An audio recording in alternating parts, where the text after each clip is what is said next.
the Most High God, the Beneficent, the Merciful. I give praise and honor to our Rasul, for without him, none of this would be possible. Also in remembrance to giving praise and consideration to the name Amun-Ra, we give praise and honor to the fact that we want to call the city of St. Louis the city of Amun, in remembrance to Paul Nathaniel Johnson. May his name reign forever. Peace be with him. Thank you.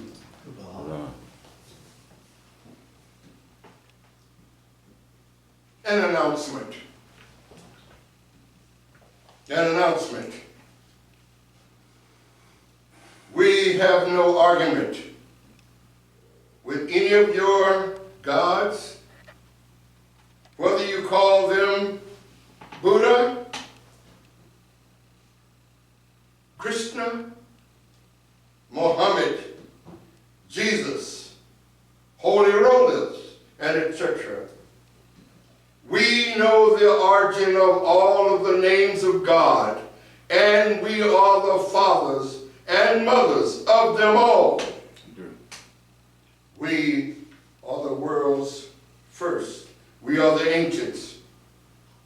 Our history dates back before the building of the pyramids. We were the first race in creation, in the creation of all mankind. Mankind was formed on the information that we gave them, all that was given to us.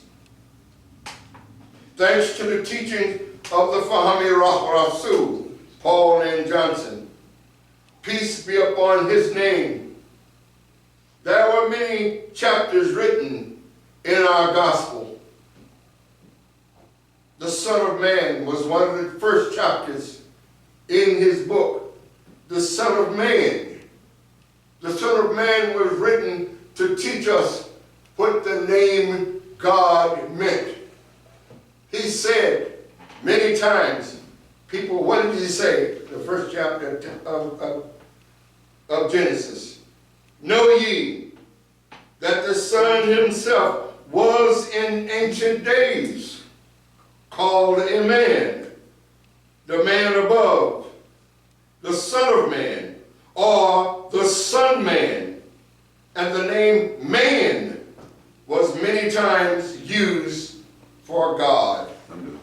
What that said, when our brothers come and try to tell us exactly something about God, they fail to realize that we are telling you we know all about God. We go to the origin, how the God idea came into existence.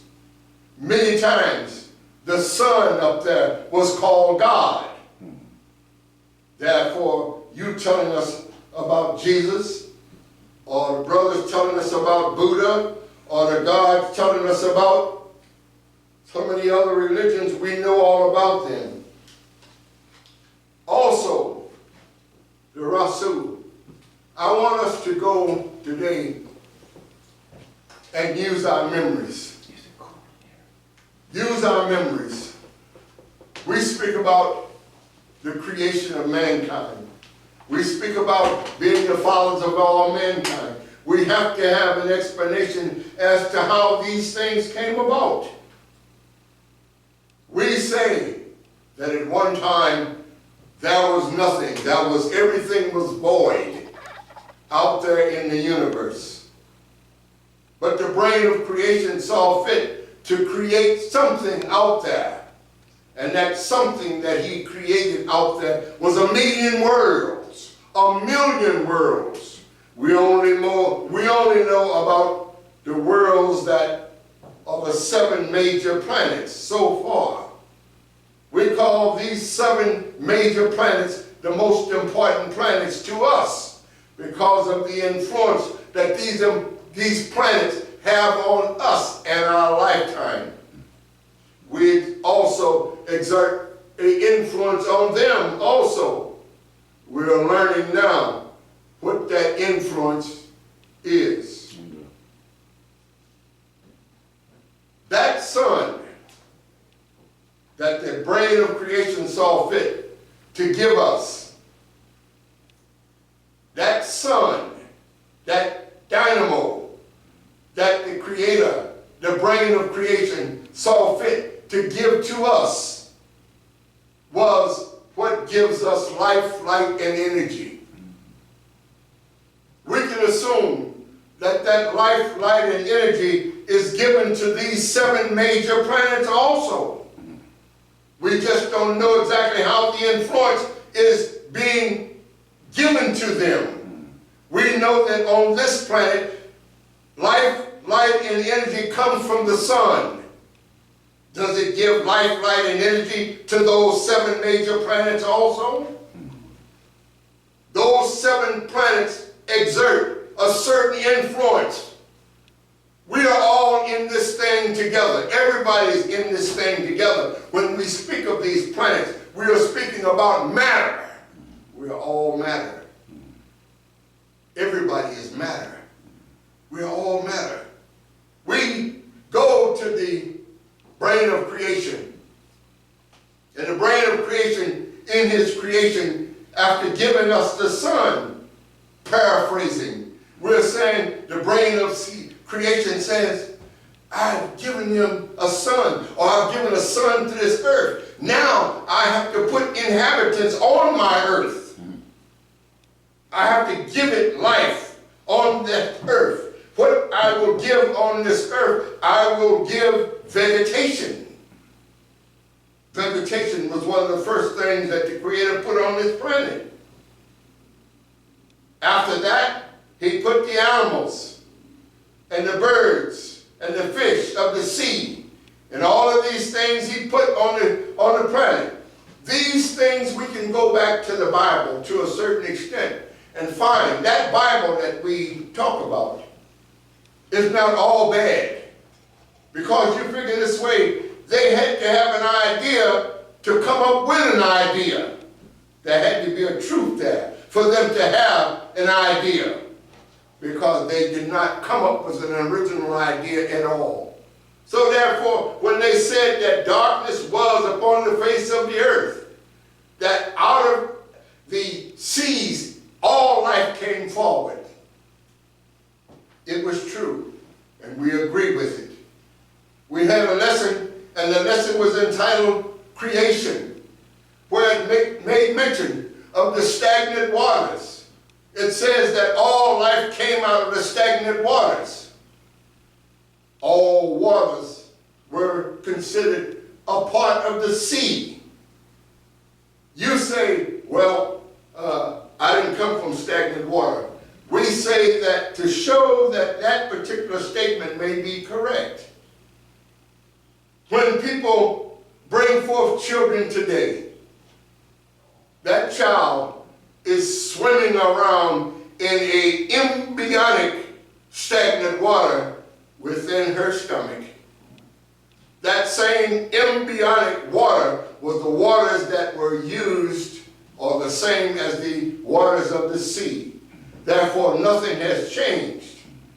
She brings forth water. Out of water comes all life. Back to the water, these creatures were going at one time. They were going back to the waters because they came from the waters. But the intelligence told them that you don't have to go back to the water. You don't have to keep going back to the water, because they thought that they would be dependent on the waters forever. But that intelligence told them that no, if you drink water, then you don't have to go back to the water. Therefore, they chose to drink water, therefore they didn't have to go back to the water. What is the importance of drinking this water? We are told you drink water to keep from exploding. If you don't drink water, your body will explode.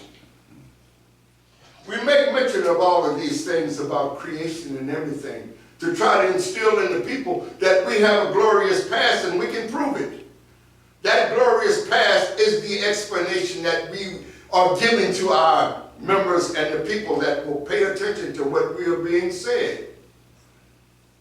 Paul Nathaniel Johnson, peace be upon him, was not just an individual who come here. He was some here who came to this earth. He walked around the earth in a manly body, but he was not of this earth. And the same thing applies to you and I. We are here on this earth, but we may not be of this earth. Therefore, we speak about the man. We speak about the man. We give recognition to the man. In the name of the Most High God, the beneficent, the merciful. Man was made to rule the universe and evolution. Therefore, man was formed and specially prepared, a made word, certain of success, to rule all the forces at work throughout nature, all the universe. See the importance of man. See the importance of that individual. See the importance of that person walking around in this body. We found out who this individual was because some of the brothers and sisters who knew him only knew him as a man. We found out that this man that walked around in this body was the incarnated Son. The incarnated S-U-N, given flesh.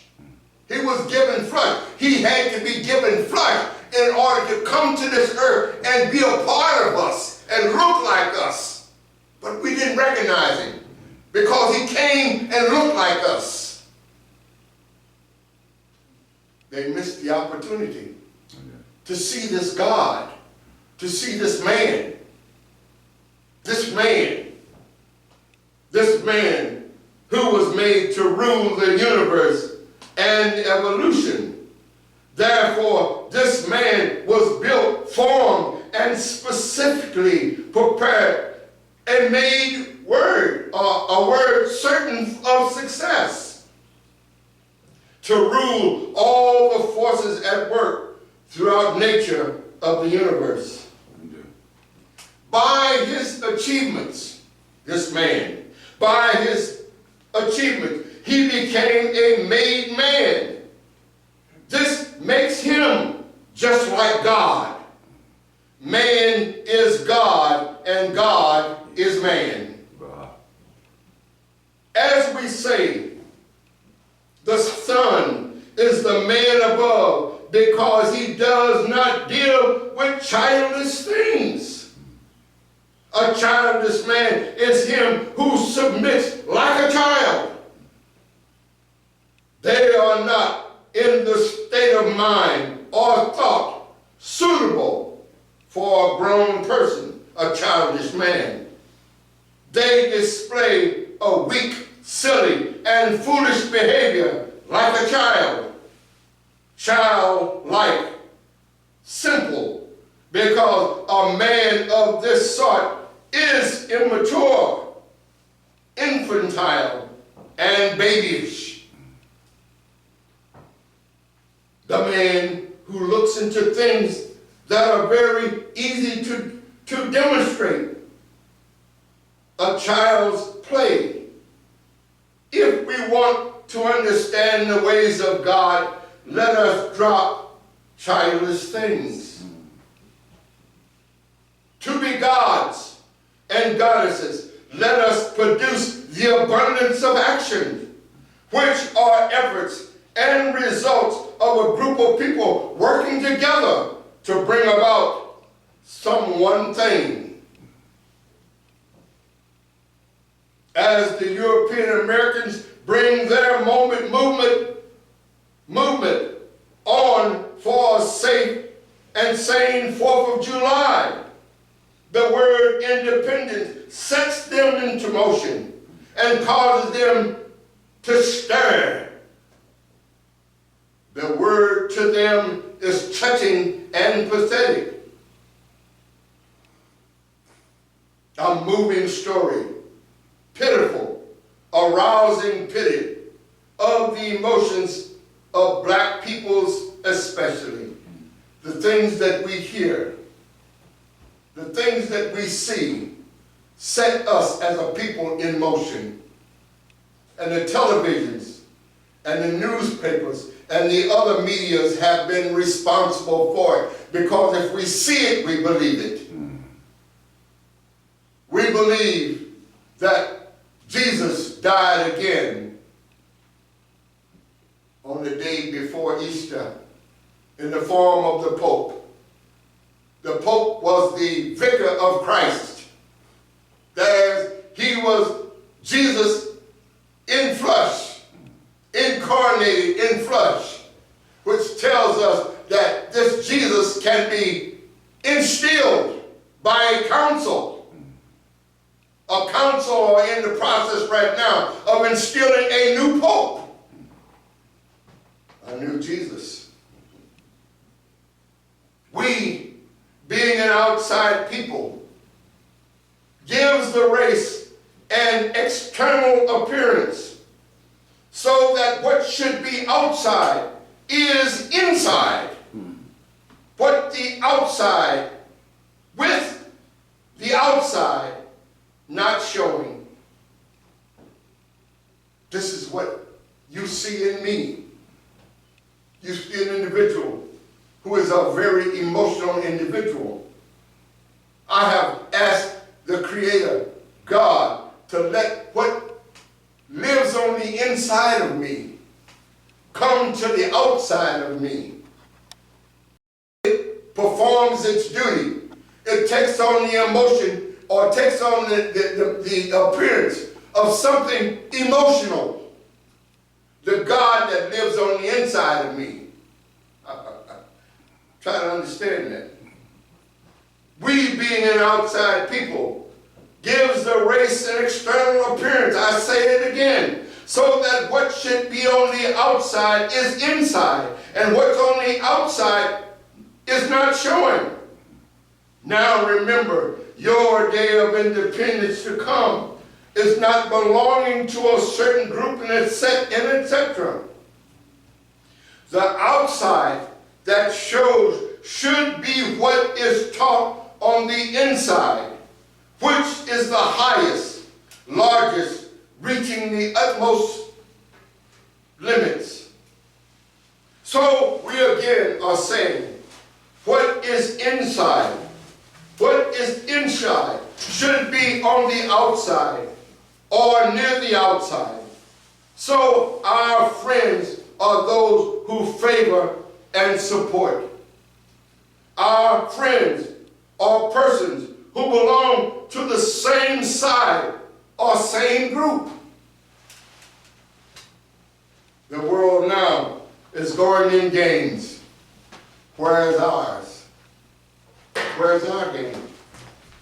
Since man was made to rule evolution, what is now on the outside will not do, because evolution is any process or formation of growth, of gradual development. It takes 21 years to make a man, a tree, and etc. Because there are three things involved: male, female, and the life germ. Bodies are carnated to imprison the soul. Sometimes 5 years, 10 years, 20 years, 40 years, 50 years, 100 years. Sometimes all is needed is 1 hour, day, or year to complete one's mission on earth, mathematically expressed. Peace be with you, my gods and goddesses. Bisim liuli mihiru amin ra. Shalom. Shalom.